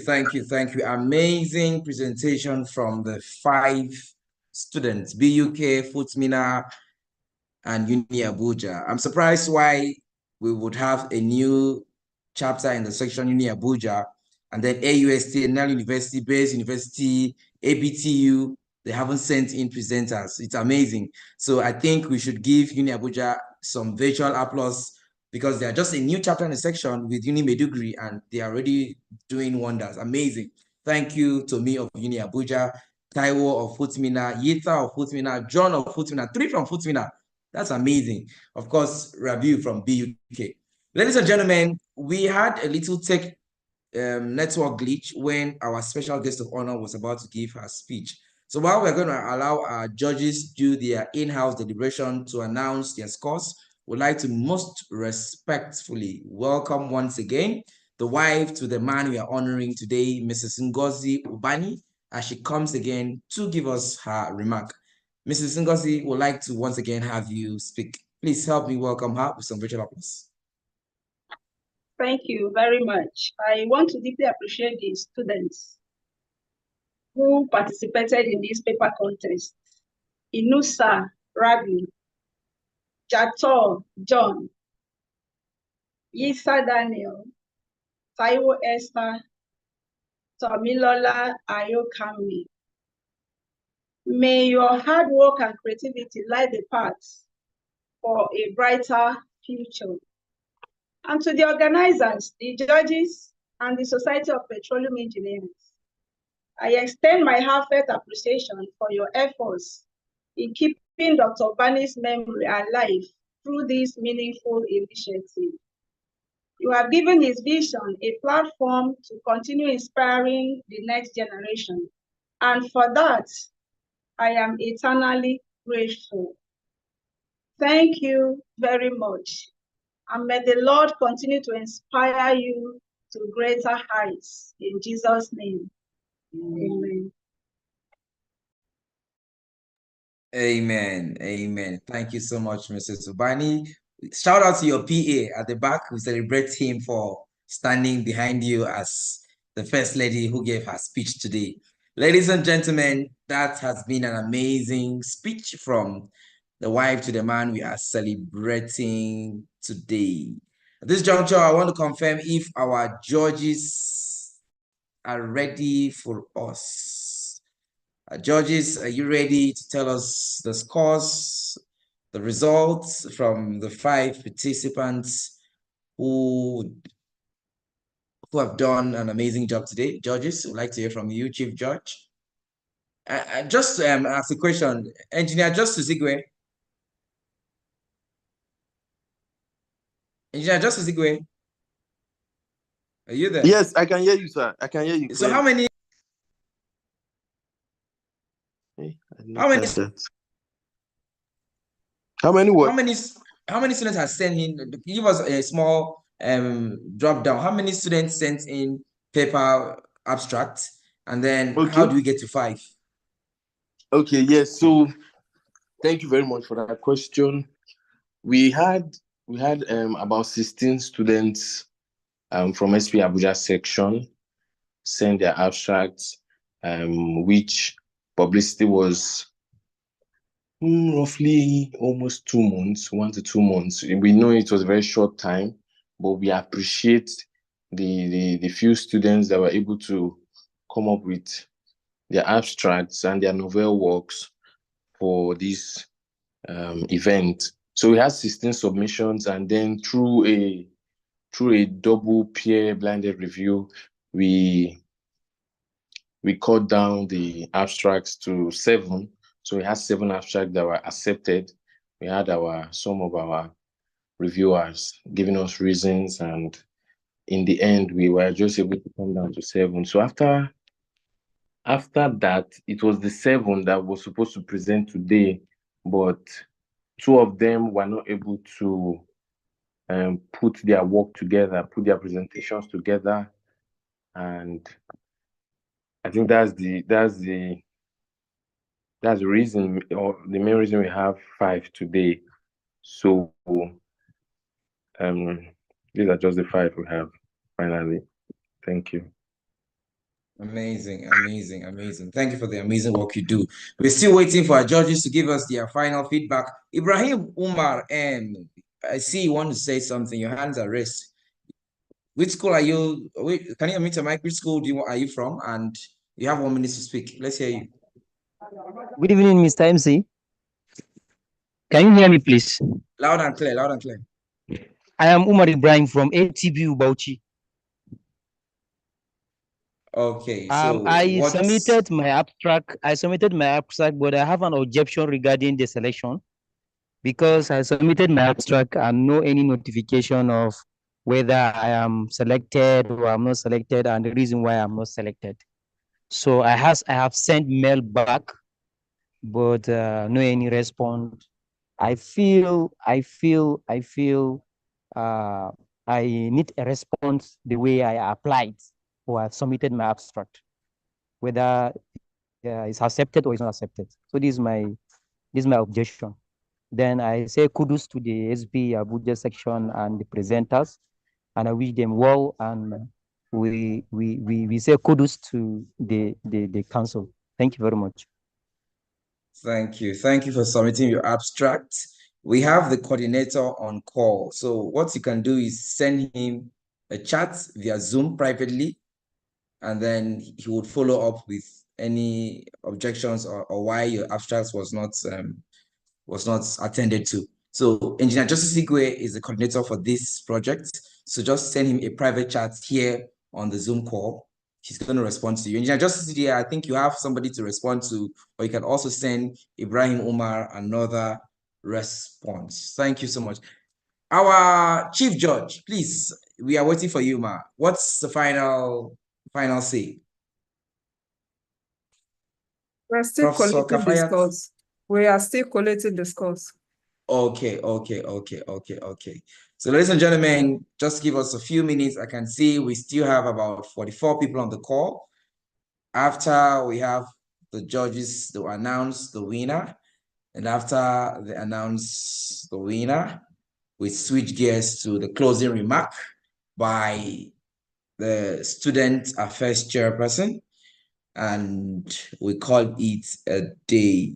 But before we continue with that, I think while the chief judge is doing her collation, we'll give all of the judges 1 minute each to just give a final say, the last word, so that the chief judge comes and wraps it up with the announcement. I think that would be a nice way to wrap up the event. So at this juncture, ladies and gentlemen, we'd like to welcome the judges. Just 1 minute, your overview of what the 5 presenters did, your overview on 1 minute's advice or word of encouragement to them, so that probably the next time they have this opportunity, they could do better. I'm going to call all of the judges in no particular order. The 4 would speak, and once the 4 are done speaking, I hope that our chief judge will be done with collation, and she would give her final review and announce the winners. So, ladies and gentlemen, let's welcome our judges. The first that I would like to speak to give us probably a word of advice or inspiration to the 5 speakers, I'd like to welcome the process engineer from Total Energies. Help me welcome Nwoko Felicity Homer. Hello, Nwoko. We'd like to hear from you. 1 minute, final words. Okay, hello everyone. Good evening. So nice presentations, the slides. Some slides were really very good and creative. Some had too much words in them though, but generally was a good time, and I like the fact that people are so interested in research that's going to help the industry. All the topics were very useful and interesting, and I like the confidence most of the presenters displayed. So generally, I would say it's a very good one, and I wish everyone good luck in their research. Thank you. Thank you so much, Woko from Total. Oh, you just see your face, ma'am. I think that's your face you just saw, right?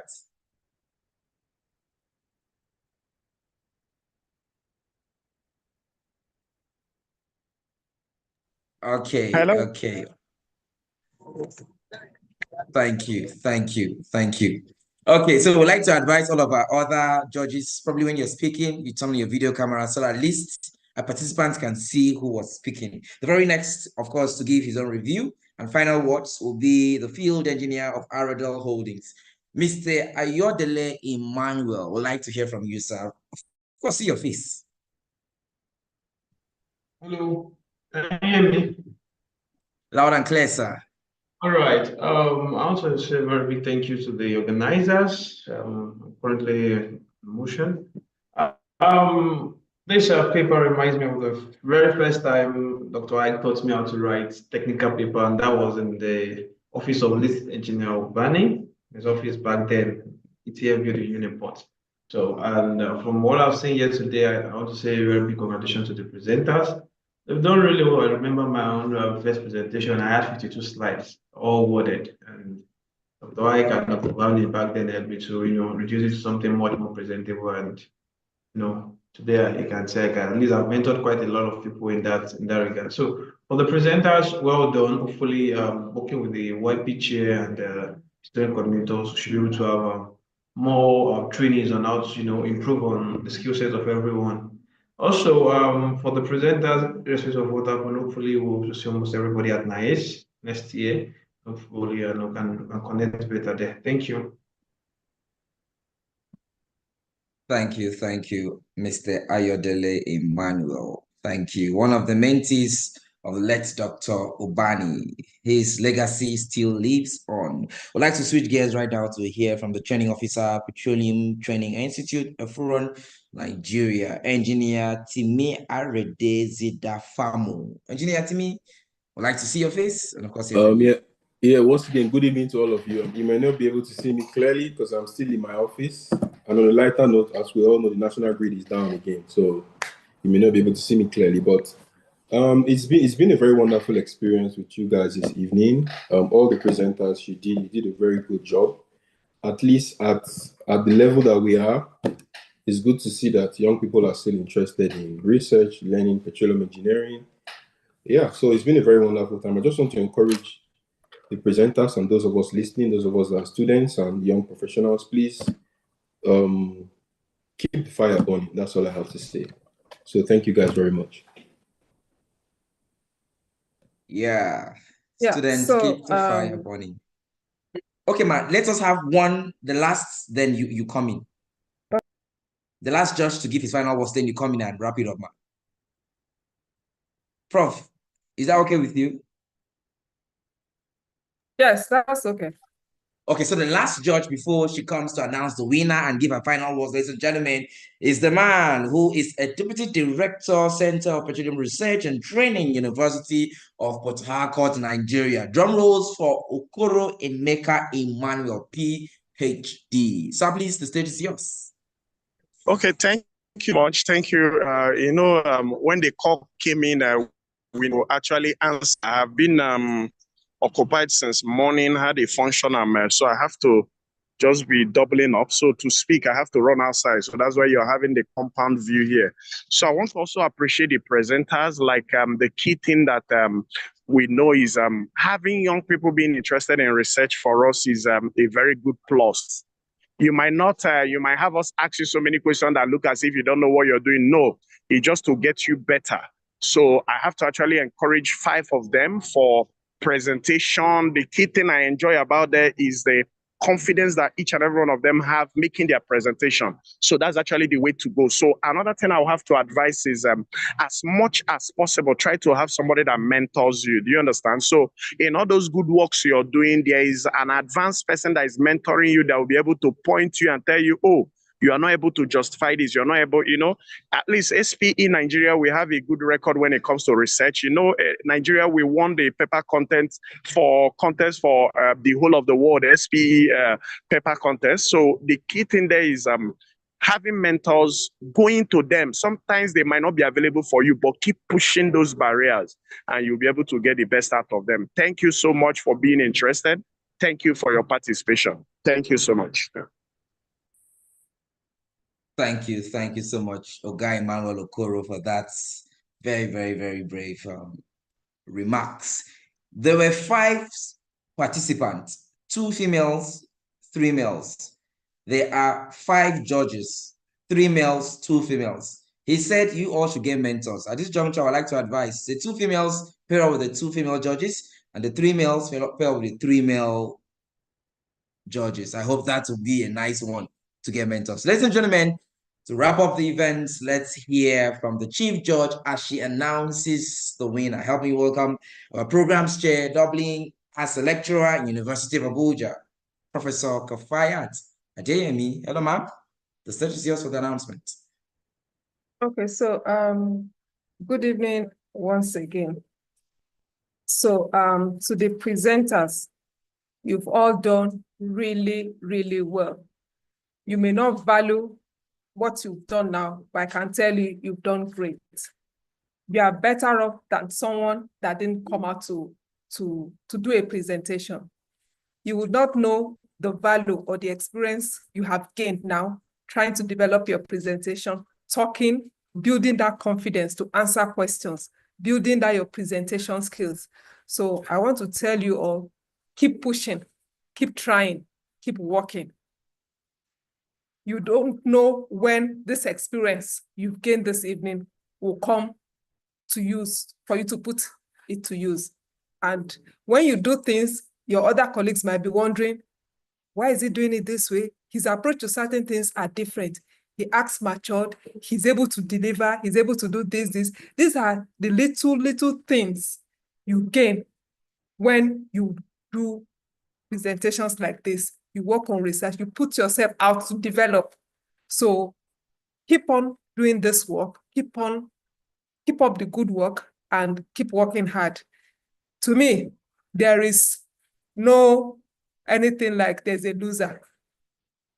If you didn't get a high score here, that simply puts a wide opportunity for you to improve and grow further, because you would learn what went wrong, what did I not do right?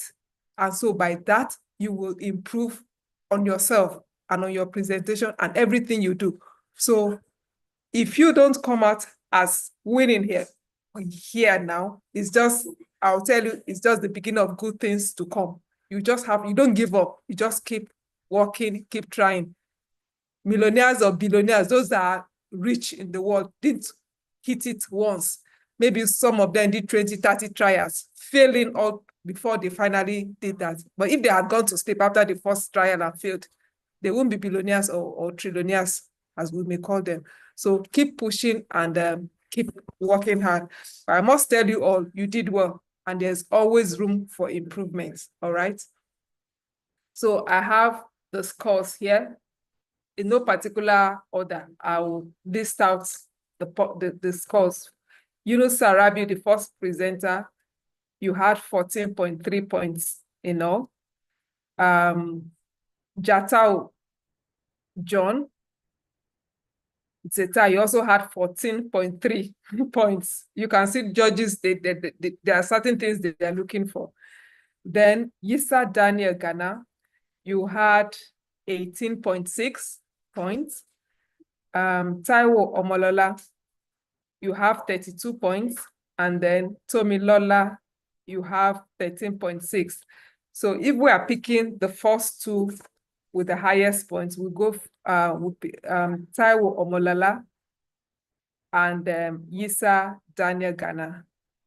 Taiwo is the first, and then Yisa Daniel is the second with 18.6. Taiwo had 32 points, and then Yisa had 18.6. So those are the scores for the presenters.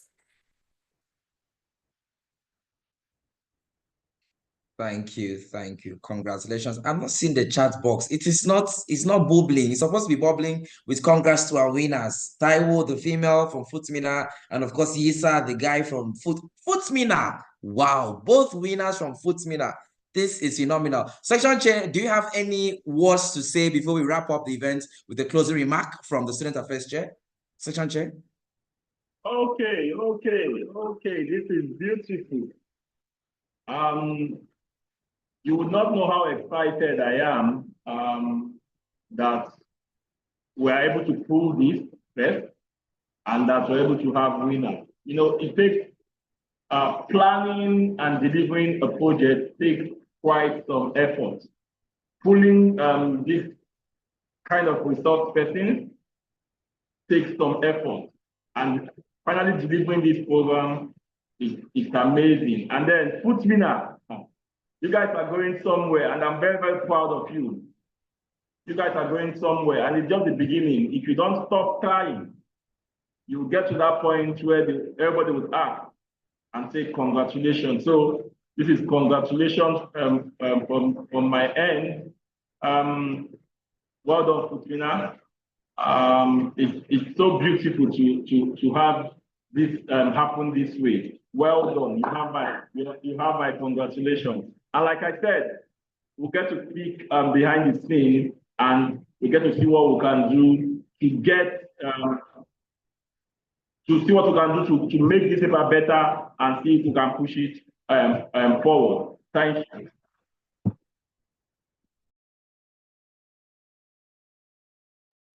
you. Thank you, Section Chair, the brain behind this project. Thank you so much for your passion and dedication to student chapter development in Spe Abuja section. Ladies and gentlemen, we thank you for staying to the end of this event. And just in case you're not a member of SPE, you are advised that you should join Spe Abuja section. Of course, for professional members, we have several benefits. For student members, we have several exciting benefits. The membership dues is on your screen at 6,500 Naira for new membership and 69,500 Naira for renewal. Of course, you pay a reinstatement fee of 17,000 Naira should in case you failed to renew on time, please message our membership chair, Dr. Ogenerome Okolo, or take a screenshot of his number so that he can guide you to your registration and renewal process. Our account details is on the screen, and of course, we are active on all social media platforms, from Instagram to Facebook to X, formerly called Twitter, LinkedIn, and you can always send us an email at spabujasectioninfo@gmail.com. And of course, it will be my pleasure to respond to you in 24 hours.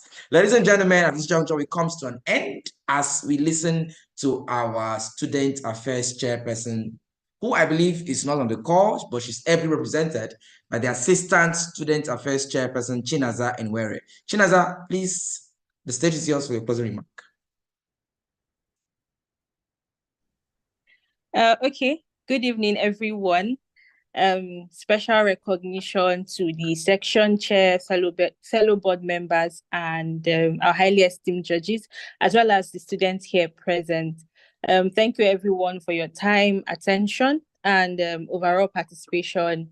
Congratulations as well to FUTMINA for emerging as the winners. But if there's something we have to understand, is that there is no winner, right? And for those who did not get to win, there's no loser, I beg your pardon. For those who did not get their abstracts, accepted, it's not for you to feel as though maybe you failed or something. You just have to work on it to become better. For the students who did not get to participate at all, I'm very sure you must have learned a thing or two. So when next we have the paper contest, you can actually be a participant, right? So thank you everyone for staying till this time. It's been a very wonderful experience. Personally, I've learned a lot. So I think this is it from my own end. So yes, thank you everyone and have a good night rest. Thank you, Student Affairs Department. So that is why no Christmas gift for the winner. I thought you tell us that the winner will gain something like maybe half a million naira from your department, ma. Okay, Am I putting you on the spot? Actually, Ladies yeah. and gentlemen, let's have a quick photo session. Please turn on your video cameras. Let's have a video session and wrap up the event.